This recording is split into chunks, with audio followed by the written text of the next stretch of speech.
African American consumers spend $1.1 trillion a year, and as a consumer group, if it were a nation, would rank as the 16th largest economy in the world. Consumers check the box. As producers, author and speaker Dr. George C. Fraser explains, it's time to unlock the economic and entrepreneurial power of Black America. We discuss on Newsmakers. Nielsen reports blacks watch more television, about 37%, make more shopping trips, purchase more ethnic beauty products, read more financial magazines, and spend more than twice the time at personal hosted websites. That's more than any other group. That's all well and good, but Dr. George C. Fraser says making money as producers of goods and services is where it's at. He's chairman and CEO of FraserNet Incorporated, a company he founded 25 years ago with the vision to lead a global networking movement that brings together diverse human resources to increase opportunities for people of African descent. I stole that off the webpage. Great. Full disclosure. You've done your research. But I think that's a good jumping off point. When you see Nielsen, right, Nielsen figures, if you're an advertiser, a marketer, right, that's where you put the pin. You're looking at consumer groups, consumers, sure. Consumers, period. Mm-hmm. African Americans, huge consumers. Your issue, though, is where is the production? Where are the goods and services being produced? And this is something that has been going on for decades now in this country. So it's kind of tough to unweave all this, but where do we begin? Your focus is on entrepreneurial spirit and unlocking the potential. Yeah, there are two focuses that we've been working on in FraserNet for 28 years. One, to help black people become the #1 employer of black people by the end of the 21st century. I think it'll take about 100 years. It'll take 3 to 5 generations. That we must create work and jobs for our people, because that's the only way to raise up the poor. And every immigrant group that has ever come to this country has understood that, but black people. There are lots of reasons for it, and there's a lot of finger pointing, but the fact of the matter is that we still have the lowest number of businesses per capita of any cultural group in this country, and we came over here on the Mayflower. We understand the Jews are the #1 employer of Jews, Asians are the #1 employer of Asians, East Indians are the #1 employer of East Indians, Arabs are the #1 employer of Arabs. So ultimately, we too must join that group and become the #1 employer of our own people. That will take an entrepreneurial focus in the 21st century. The second thing that has to happen in the context of our community is fixing the economic illiteracy that is in our community. And therefore, one of our goals, is, again, it's only two, we've been working on it for 28 years, is to help black people build wealth that can be transferred intergenerationally. Now, it's not that we are not wealthy. We are not poor.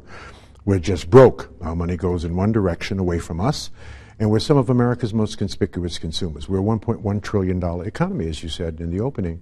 If we were a nation, it'd be the 16th richest nation in the entire world. And so all that's well and good, but you cannot consume yourself into equality, and you cannot consume yourself into power.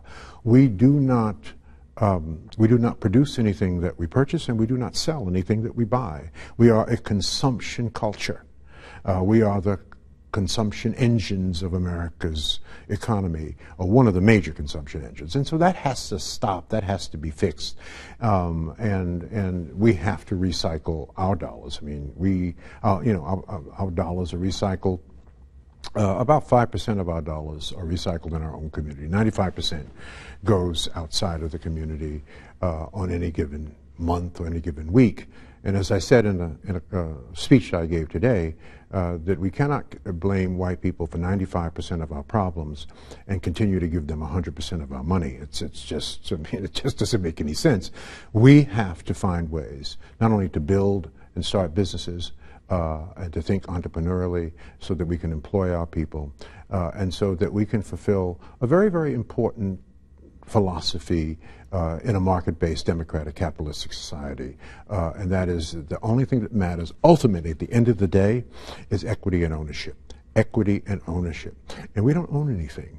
And as I said today earlier, it's important to own because the tax system was based on the landowner and the business owner. The tax laws are based on the landowner and the business owners.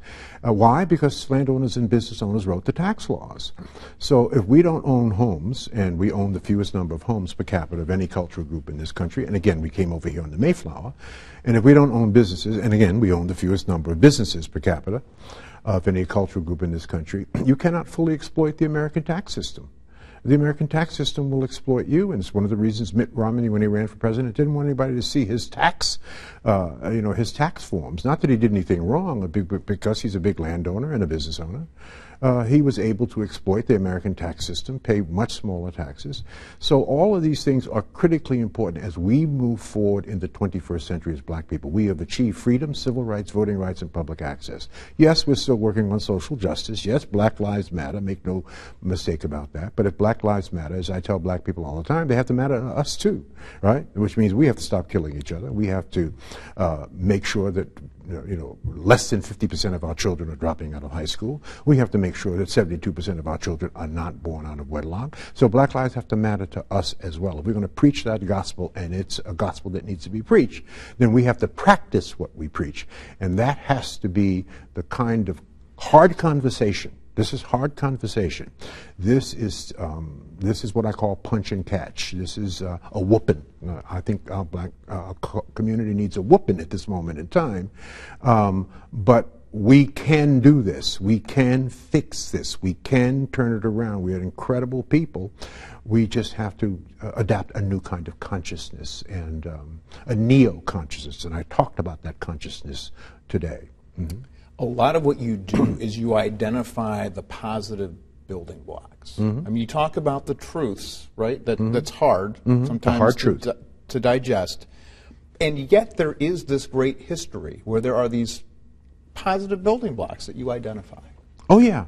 We have a very, very, very rich history of entrepreneurship, of educating ourselves. When America wouldn't educate us, when America wouldn't insure us, when America wouldn't bank us, when America wouldn't feed us, when America wouldn't allow us in their restaurants, when America wouldn't allow us in their stores, we did all these things ourselves. We built historically black colleges, but church-based initially, and one of the finest systems ever built in the history of black people in America was the HBCU college system that educated most of our people in the high professions of accountancy, physicians,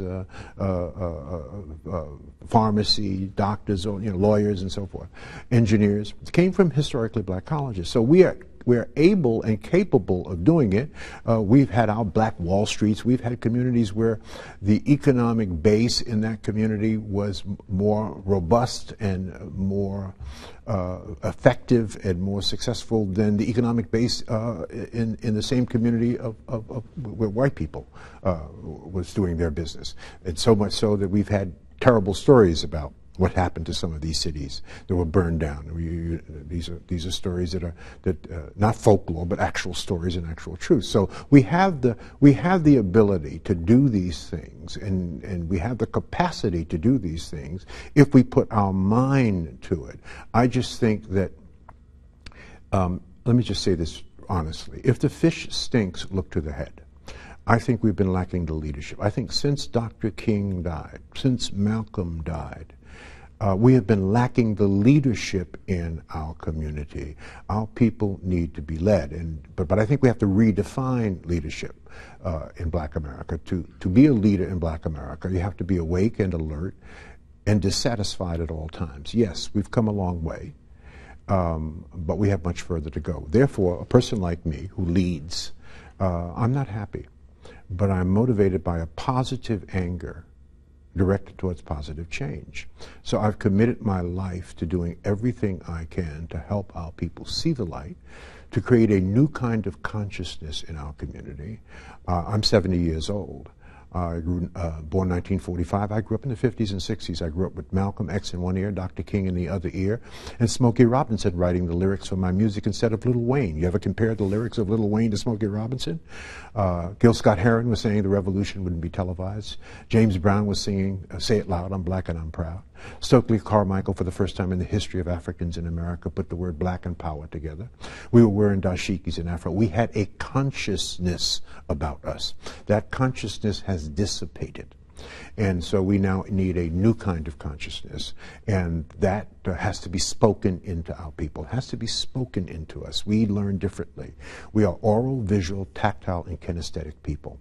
Dr. King did not crisscross America saying, I have a dream and I want you to read this book. Not that we shouldn't be reading. We should be reading. We're not reading enough. But he spoke his dream into America. He spoke his dream into black people. The same thing with Malcolm. He spoke his vision for black people into his people. So we have to do that as well. That will require leadership and a new kind of leadership. Some of it I see signs of it in some of the millennials, but there's much work to be done. And yet, I had the opportunity to watch you in action in Dallas earlier this year. There's some videos online. You should check them out. And you talk about the success stories. And there are a number of successful professionals out there. But those stories they go untold. Yeah. So there's a network out there. There's a massive network. And so one of the strategies I talk about all the time is connecting the dots. There's a beautiful biblical passage, a direct quote from Jesus Christ, John 5:30, and Jesus said, I of my own self can do nothing. This was Jesus. Jesus couldn't get it done on his own by himself in a vacuum. So this passage says to me that we were born to network, that we were born to collaborate, that we were born to work with and through each other, that we were born to link together in a common bond of caring and sharing. So I think that this is the piece, in a sense, that's missing in the context of our culture for many, not all. There are millions of success stories, right? No question about that. But there are 42, 43 million black people. And a smaller percentage of us are achieving at the levels that we potentially have the ability to achieve, then is really needed so we don't have to have this conversation. Overwhelmingly, we are not doing what we're supposed to be doing. We're not doing what we're capable of doing. But so one of the things that we must do is connect the dots. We must network more effectively, and so that we can leverage more effectively our collective resources and intellectual capital. We must stop operating in silos, get out of those silos, build strategic alliances, joint ventures, and partnerships, understand that no one is going to save us but us. I mean, at the end of the day, we're responsible, right? At the end of the day, yes, there are all kinds of reasons. Yes, we can point the fingers. Yes, there is racism. There's always been racism. There will always be racism, certainly in my lifetime.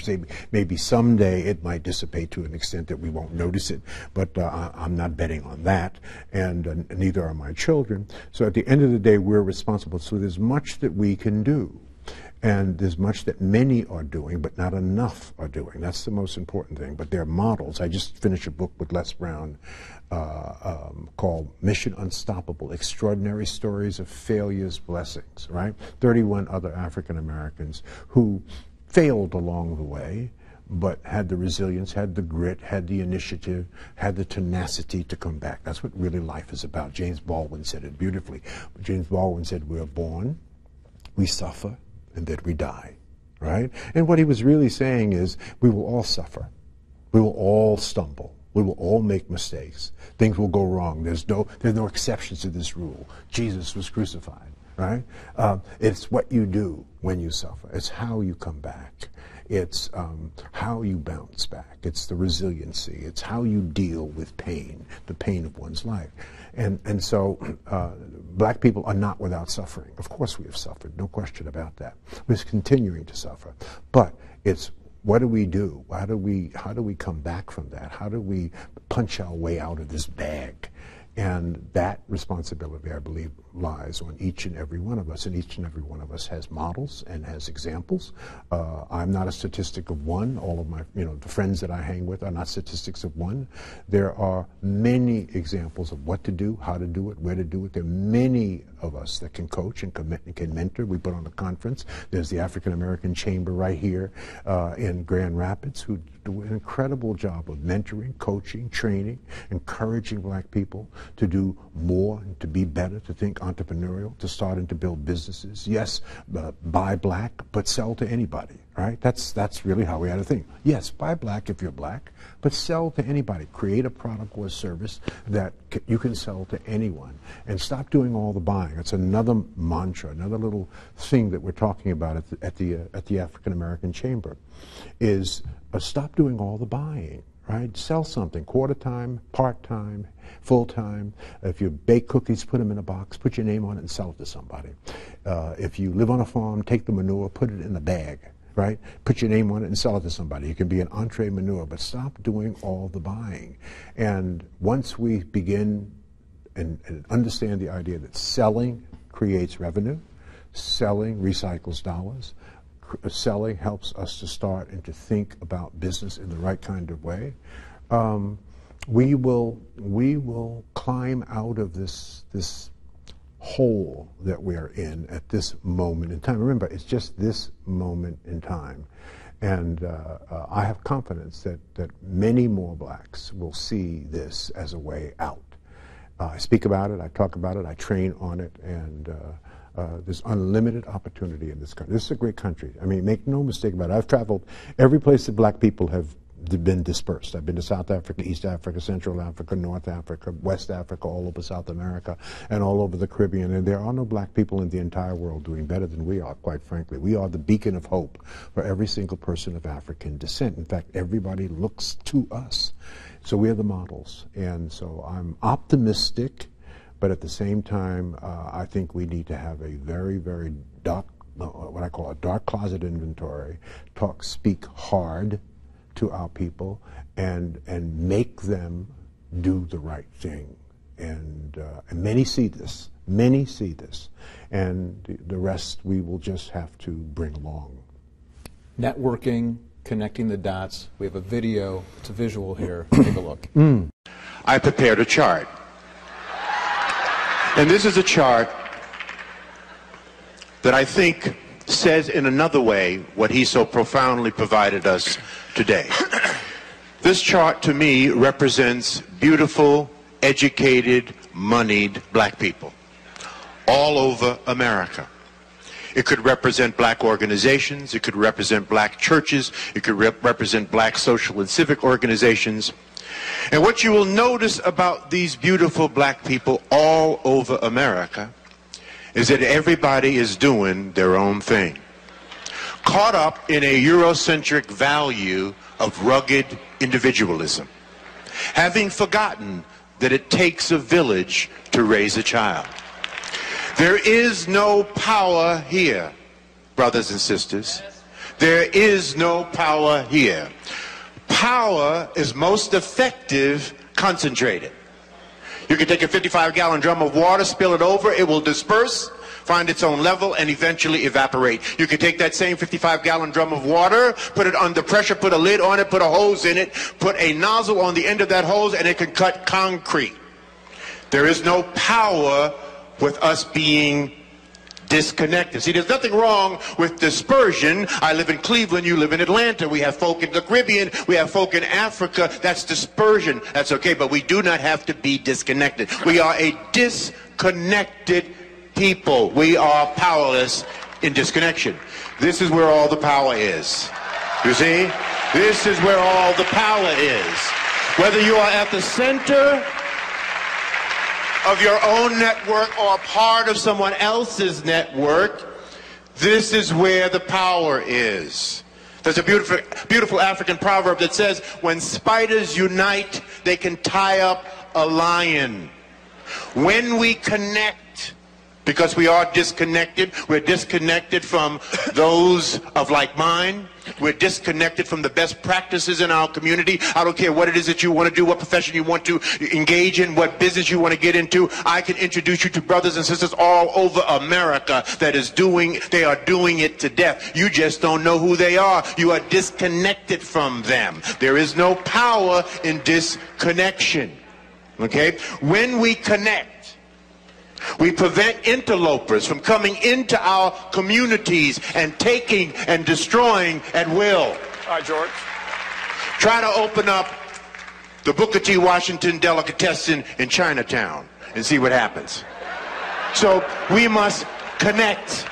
We must connect the dots. That must be the movement for our people in the 21st century. We need a lot of us doing a little instead of a few of us doing a lot. We need to get together to get ahead.